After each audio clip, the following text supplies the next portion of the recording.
नमस्कार, जनवार्तामध्ये आपल्या सर्वांचं स्वागत।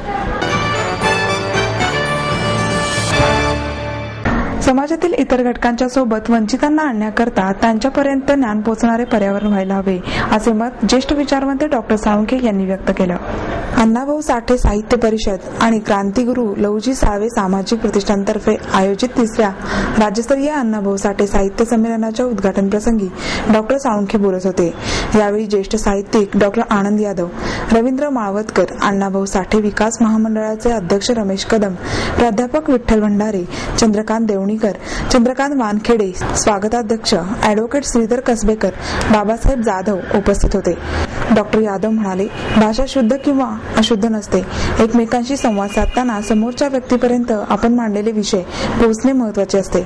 भाषा शुद्ध की अशुद्ध या वादातून बाहेर पडून माणूस म्हणून एकमेकांशी संवाद साधण्याचे प्रयत्न करायला हवे। कार्यक्रमात अण्णाभाऊ साठे जीवन दर्शन, माणूस जागा व्हावा, लोक जागर आणि आस्वाद व समीक्षा या पुस्तकाचे प्रकाशन झाले।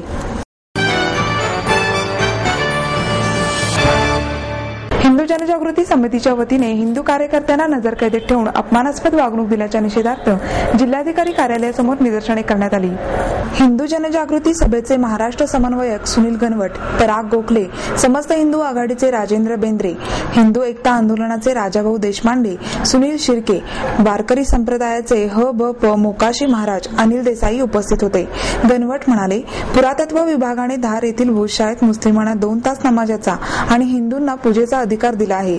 असे असताना भाजप मंत्र्यांनी शंकराचार्यांशी गोड बोलून त्यांना अज्ञातस्थळी नेले, ही बाब निषेधार्ह आहे। सर्वसामान्य माणसाला रिझवणारी लावणी ही एक कला आहे। या कलेला राजाश्रय मिळावा अशी अपेक्षा माजी खासदार श्रीनिवास पाटील यांनी व्यक्त केली।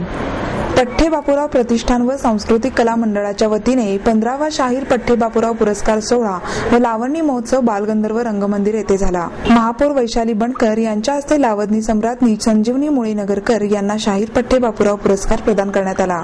11,000 रुपये रोख, स्मृतिचिन्ह, शाल, श्रीफळ असे पुरस्काराचे स्वरूप होते।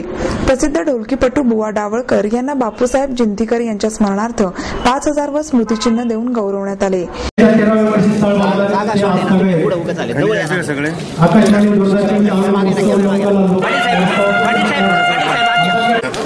पुण्यासह मुंबई, दिल्ली आणि अमेरिकेपर्यंत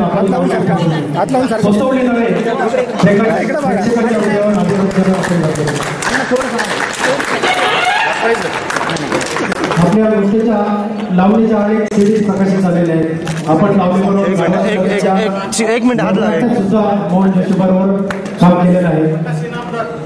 अन्ना थोडं सांगा, एक मिनिट, कॅमेरा मोहन जोशी यांच्याबरोबर त्यांना बापूसाहेब जिंतीकर यांच्या स्मरणार्थ सन्मान चिन्ह देण्यात येते। थँक्यू।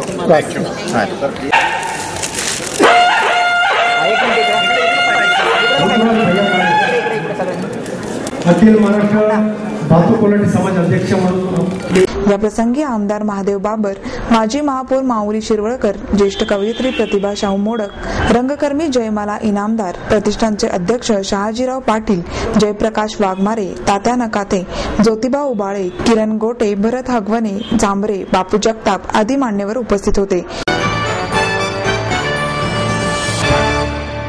छोटी राज्य झाली तर विकासाऐवजी नक्षलवाद फोफावण्याची शक्यता असल्याने वेगळा विदर्भ आणि संयुक्त महाराष्ट्र हे अकारण लादलेलं द्वंद्व आहे, असे मत डॉक्टर कुमार सप्तर्षी यांनी व्यक्त केलं। महाराष्ट्र गांधी स्मारक निधी, युवक क्रांती दल आणि ग्रंथालय यांच्या संयुक्त विद्यमाने आयोजित कार्यक्रमात डॉक्टर श्रीपाद भालचंद्र जोशी लिखित वेगळा विदर्भ की अखंड महाराष्ट्र, एका वादाची सद्यस्थिती या पुस्तकाचे प्रकाशन डॉक्टर सप्तर्षी यांच्या हस्ते झाले। डॉक्टर सप्तर्षी म्हणाले की छोट्या राज्यांमुळे लोकांचा संपूर्ण विकास झाला असा पुरावा मिळत नाही। आमचा पिंड संयुक्त महाराष्ट्रात रुजला गेला, त्यामुळे वेगळा विदर्भ आणि संयुक्त महाराष्ट्र हे द्वंद्व बुद्धिवाद्यांनी निर्माण केले आहे। या प्रसंगी ज्येष्ठ समाजवादी नेते भाई वैद्य, आमदार उल्हास पवार, आमदार गिरीश बापट, डॉक्टर श्रीपाद सबनीस, नितीन केळकर, अनवर राजन आदी उपस्थित होते। आमदार बापट म्हणाले की विकासाकरिता छोटी छोटी राज्ये झाली पाहिजेत। भाजपाचा तेलंगणा राज्य निर्मितीला सुद्धा पाठिंबा आहे। नक्षलवादाचा उद्रेक विदर्भाच्या अन्यायाचे द्योतक म्हणावे लागेल। तेथील जनतेच्या विकासाकरिता विदर्भ वेगळा व्हावा। तर आमदार उल्हास पवार म्हणाले की मुळात छोटी राज्य ही संकल्पनाच मला मान्य नाही, सर्वसमावेशक ऐक्य महत्त्वाचे आहे असे मला वाटते। मी त्यांच्या पुढे तसा तर ते म्हणाले की पश्चिम महाराष्ट्रातले लोक दरोडेखोर, गॅरबीज, बदमाश, चोर, पाकिटमार अशी जेवढी विषय त्यांना आठवली ते सांग. आता माझ्यावर दोघी पक्षांची जाऊ नये, विदर्भातले लोक ऐकतायत त्या टीव्हीवर. तर मी म्हटलं जसे पश्चिम महाराष्ट्रातले लोक चोर, डाकू, दरोडेखोर आहेत हे मान्य करतो मी, पण तसेच विदर्भातही आहे हे तुम्ही मान्य करा. दोन्हीकडे समानच आहे. तर त्यामुळं त्याच्यावरनं प्रश्न सुटत नाही. याचा मूळ जर आपण शोध घ्यायचा झाला तर भारतीय राष्ट्रवादाचा शोध घ्यावा लागेल. सावरकरापासून अनेक लोक म्हणत होते की पश्चिमात्य राष्ट्राप्रमाणे धर्माधिष्ठित राज्य असावं.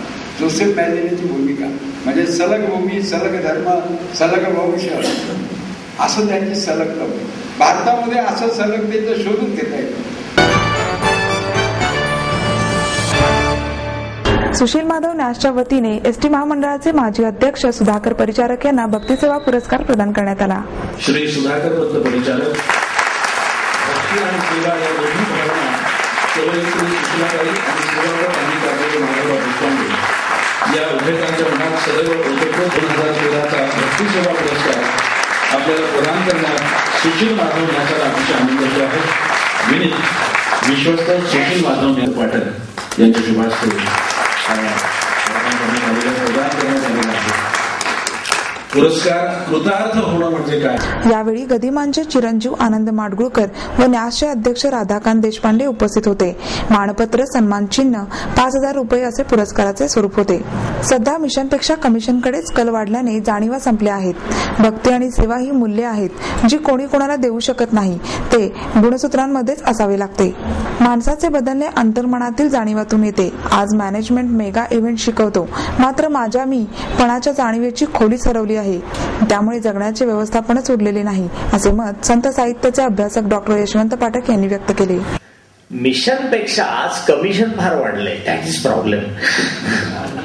मिशन गेलेलं आहे.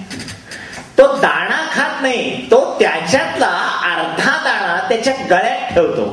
त्यावेळेला ती चिमणी काय करते, तो दाणा लोटतो.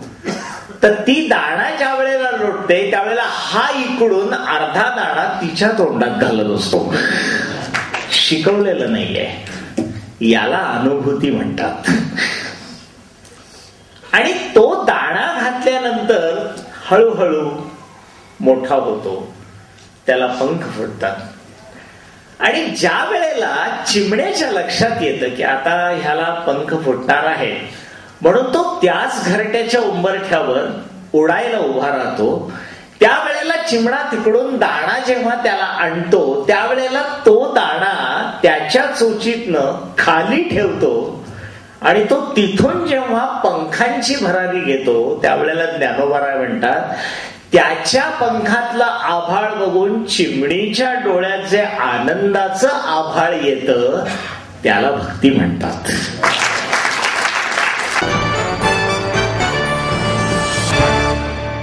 भारतीय मजदूर संघाच्या वतीने विविध मागण्यांसाठी 20 आणि 21 फेब्रुवारी रोजी ऐतिहासिक औद्योगिक बंदचे आयोजन करण्यात आले आहे. विमा, बँका, सरकारी, निमसरकारी उपक्रम, यातायात सेवा, असंघटित उद्योग यांचा देशव्यापी ऐतिहासिक बंद भारतीय मजदूर संघ, इंटकसह 10 केंद्रीय श्रम संघटनांनी पुकारला आहे. महागाई, भ्रष्टाचार, रोजगार विहित रचना, करांचा भार, आर्थिक असंतुलन, सामाजिक सुरक्षांचा अभाव व कायद्यांची कुचकामी व्यवस्था इत्यादी महत्वाचे विषय घेऊन सदर बंद 20-21 फेब्रुवारी 2013 या 2 दिवसात होणार आहे. मुंबईमध्ये आझाद मैदानावर सार्वत्रिक संयुक्त सभेचे आयोजन करण्यात आले आहे. तसेच दिल्लीमध्ये पार्लमेंटवर मोर्चा व सभेचा कार्यक्रम होणार आहे. प्रलंबित विषयाची माहिती सर्वांना आहेच, तशी सरकारलाही आहे. त्यामुळे आता वाटाघाटी वगैरे घोळ न घालता थेट प्रश्न सोडवण्याच्या दृष्टीने प्रधानमंत्र्यांनी मागण्या मान्य कराव्या असा स्पष्ट संकेत दिनांक 13/2/13 रोजी दिल्ली येथे झालेल्या बैठकीमध्ये भारतीय मजदूर संघाने श्रममंत्री श्री खरगे यांना दिला आहे. त्यानुसार पंतप्रधानांना गळ घालण्यासाठी श्रममंत्र्यांनी पंतप्रधानांची भेटी घेतली आहे. पण प्रधानमंत्र्यांनी मौन धरल्यामुळे श्रम संघटनांना रस्त्यावर उतरणे भाग पडले आहे. पुणे येथील भारतीय मजदूर संघाच्या कार्यक्रमात मोठ्या संख्येने भाग घेण्याचे आवाहन सर्व कामगारांना याप्रसंगी प्रदेश महामंत्री श्री चंद्रकांत धुमाळ यांनी केले आहे. पत्रकार परिषदेस प्रदेश अध्यक्ष प्रभाकर बाणासुरे, प्रदेश महामंत्री चंद्रकांत धुमाळ उपस्थित होते. उदय पटवर्धन, भारतीय मजदूर संघ अखिल भारतीय उपाध्यक्ष. 20 आणखी 21 फेब्रुवारी या 2 दिवशी देशभरातल्या भारतीय मजदूर संघ, इंटक, C2, आयटक, HMS या प्रमुख 5 संघटनांसह सर्व 10 संघटनांनी देशव्यापी औद्योगिक बंद पुकारलेला आहे. गेल्या वर्षी 28 फेब्रुवारीला असाच 1 दिवसाचा बंद आपण केला होता. त्या बंदमधल्या ज्या मागण्या आहेत त्या मागण्या अनुत्तरित राहिल्या म्हणून आता 1 दिवसाच्या ऐवजी 2 दिवसाचा बंद असा त्याचा हिशोब आहे. परंतु दरम्यानच्या काळामध्ये परिस्थिती आणखी बिघडली आहे, महागाई आणखी वाढली आहे, बेरोजगारी वाढलेली आहे, रोजगार निर्मितीचा दर कमी झालेला आहे, MG नरेगा सारख्या फ्लॅगशिप योजनेमध्ये भ्रष्टाचार होतो आहे. असे अनेक मुद्दे हे अधिक गंभीर गेल्या वर्षभरामध्ये झालेले आहेत. 2009 मध्ये इंडियन लेबर कॉन्फरन्समध्ये सगळ्या ट्रेड युनियन्स, राज्य सरकार, केंद्र सरकार या सर्वांनी मिळून एकत्रित येऊन ठेका प्रथेमध्ये किती सुधारणा कशा केल्या पाहिजेत याबद्दलचे एक सूचना, एक प्रस्ताव हा प्रधानमंत्र्यांना दिलेला आणि प्रधानमंत्री तेव्हापासून त्या प्रस्तावावर काही करत नाहीयेत. असे कायदे आहेत, कायद्यांची अंमलबजावणी नाही करत. राज्यामध्ये, केंद्रामध्ये कामगार संघटनांना सल्लामसलत करून त्याच्यात बदल घडवावे ते सरकार करत नाही. म्हणजे एका अर्थाने सरकार आता औद्योगिक संबंध, कामगार यांना अजिबात मोजायला तयार नाही अशी एक सरकारनं आपली भूमिका ठरवून धरलेली आहे. आता संप होतोय म्हटल्यानंतर, औद्योगिक बंद होतोय म्हटल्यावर काय करायचं, तर आता परवा 13 तारखेला श्रम मंत्र्यांनी दिल्लीत बोलवलं होतं आणि सगळ्या कामगार संघटनांना अपील केलं की तुम्ही काही बंद करू नका. मग आपण त्यांना विचारलं की याच्यात प्रधानमंत्री काय करणार, तर ते म्हणाले ठीक आहे मी जाऊन भेटतो प्रधानमंत्र्यांना, काय होतंय ते पाहतो. तर नेहमीप्रमाणे प्रधानमंत्री मूग गिळून गप्प बसलेले आहेत मौनी बाबा.